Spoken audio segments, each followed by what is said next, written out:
ఎవరు పట్టలేరు ముట్టలేరు, దాన్ని ఎవరు తాకలేరు కూడా. ఆయన చేతుల్లో నేను పెరిగినందుకు గర్విస్తూ మీ అందరి కోసం ఎన్నో రకాల పాటలు మాత్రం గడ్డ తాత.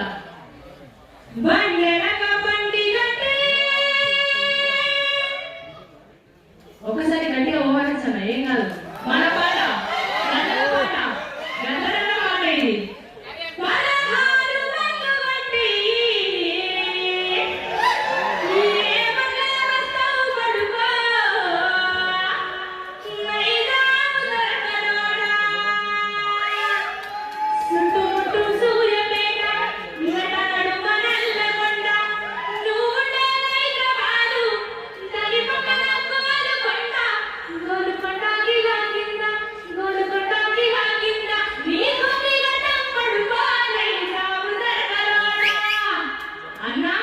ఇట్లాంటి పాట పాడాలన్నా గజల్ తాతతోటి మాత్రమే సాధ్యం.